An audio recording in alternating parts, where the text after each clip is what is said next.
Welcome to the second part of the book launch seminar of Japan and South Korea. This is Tatsufumi Yamagata, one of co-editor of the book. I'm pleased to be a part of a team of the project between KAIDEC and JASID. So the second section will be composed with three presentations and one discussion. Discussant is Professor Kim Sun-hyuk, Korea University. Thank you very much for cooperation.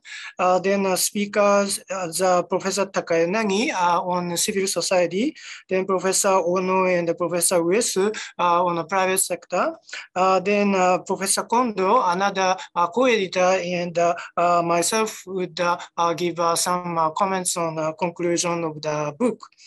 Now, I'd like to invite Professor Takayanagi to deliver a talk on the chapter of civil society in Japan. So, Takayanagi-san, please. Yeah, thank you very much, Professor Yamagata. And I'd like to thank the four editors for inviting me for the opportunity to contribute a chapter for this book project. And I'd like to also thank the organizer of this book launch seminar for inviting me to speak. And also I'd like to thank everybody who contributed in this project. And we were really finally able to publish the book.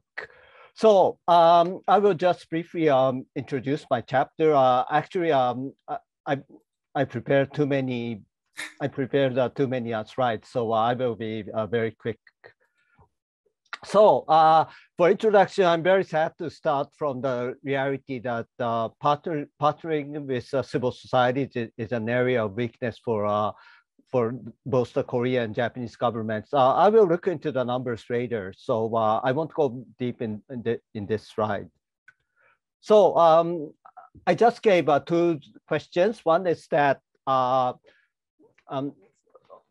OECD DAC, they have identified that DAC members have partnered with CSOs mainly for two objectives: to implement programs related to service delivery, which but of course, emphasize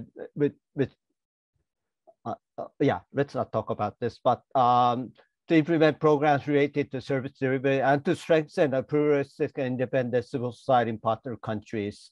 So are the two objectives paid attention to in partnership in Japan is one question I'd like to ask here. And then what are the challenges for Japan? Especially, I will refer to the DAC recommendation on enabling civil society in development cooperation and humanitarian assistance. So for your information, the DAC recommendation was adopted on July last year. So when I wrote the chapter, I wrote the text based on the draft that was circulated, and also yeah, many people, including CSO people, gave comments. But at the proofreading, when I proofread the text, the recommendation was ready, and there was no fundamental change from the draft I quoted. So I changed the text. I finalized the text of the book, quoting the recommendation. And the recommendation have three pillars, as you see: respecting, protecting, and promoting civic space is the first pillar. Second one is supporting and engaging with civil society. And third one is incentivizing CSO effectiveness, transparency, and accountability. Actually, the third pillar, it's also pointed to the CSOs. So in the second section of my chapter, I had a quick review of the history of international development, NGOs, CSOs, and the government partnership. So you will find that CSOs is somewhat new for in Japan. I think the same thing could be said about Korea, but you will see that yeah, like 70% of now existing CSOs were founded after 1990. So this is a brief history of Japanese NGO CSOs. Early 1980s was the time of emergence. In 1989, the government finally established funding schemes for CSOs, and because of the enactment of the law on non-profit organizations, this is, of course, came after the earthquake in Kansai area in 1995, but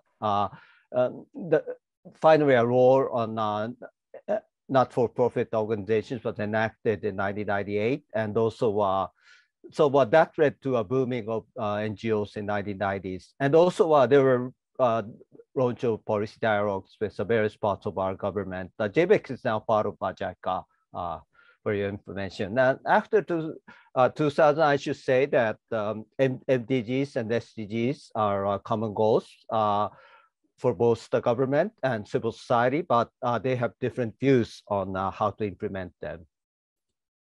So I will just see how Japanese international development CSOs are working. This is where the countries they work in. Majority of them are in Asia. These are the sectors. You'll see education, rural development, health. These are the popular sectors for civil society around the world. But we see smaller numbers working on human rights, and also less on gender, which are popular topics for CSOs in Europe and North America. And then comes what kind of support they do externally and internally. But I don't think I have time to talk about this slide. So, and you can find that, Japanese CSOs are really small. So about half of them have less than 20 million yen annual budget. So compared to just 17%, which has over 100 million yen annually. So these are the current funding schemes. The two major ones are highlighted in red, but I don't think I have time to explain this. So I will just talk about some of the issues that I raised in section 4 of my chapter. So one is the lack of a CSO-specific policy framework. So Korea, they established a new policy framework on civil society in January 2019. But in our case, there's just a paragraph on our development cooperation charter. So it is counted as one of the 22 DAC members that have a policy on civil society. But we don't have civil society specific policy framework. So that's one challenge for Japan. And secondly, no,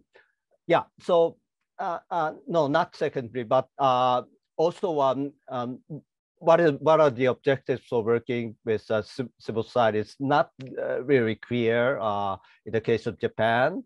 Of course, they talk about implementing programs related to service delivery and enhancing Japanese CSO capacity, but they don't really acknowledge civil society as independent development actors in their own right. So, and also they don't talk about promoting civil society in partner countries and those are and other issues related to democratization, human rights. So also, I must say that the percentage of ODA going to CSOs is tiny. The average for the OECD DAC members is around 15%. There are around half of the countries, they allocate more than 20% of the ODA to civil society, but our two countries are really at the bottom, and Greece give no way to CSOs, and Japan is second from the rest. Korea is third from the rest. So of course we need to expand this. So why is it? Of course, Japanese CSO sector itself is small, so there is an issue of absorptive capacity. And also, public sector is the dominant channel for ODA compared to other DAC members. And also difference in sectoral priorities, because Japanese government emphasized economic economic infrastructure, which is not the kind of work CSOs can work on. And also, there is not very emphasis on supporting partner country-based CSOs, and also I wrote a section on policy dialogue. We have institutionalized dialogue for almost more than 25 years, but how effective they were, and also we don't have a field level dialogue with partner country-based CSOs. So that's another challenge for the Japanese government. And so I will just quickly go to section 9 of my chapter. So these are the things that we pointed out, civil society pointed out when Japan was peer reviewed by the DAC in 2019 and 2020. The report came out in October 2020. Of course, the peer review didn't go as it was scheduled because of the pandemic. I don't think I have time to read out the key messages, but these are the key messages. So the conclusions, of course, the Japanese government partnership has enhanced in the past 30 years, but financial support is still limited, and also it is not explicit whether CSOs are recognized as independent development actors in their own right. And also, issues around democratization and human rights are not really addressed. And also, so we need a policy framework as encouraged in the recommendations, and also, the new framework should recognize CSOs as independent development actors in their own right, and also not only as service deliverers. And also, of course, the government should increase financial support, and also they have to think about new ways of funding. For example, core funding, program funding, it's proposed in the DAC recommendation. So, and of course, we have to think about how we should carry out the policy dialogue.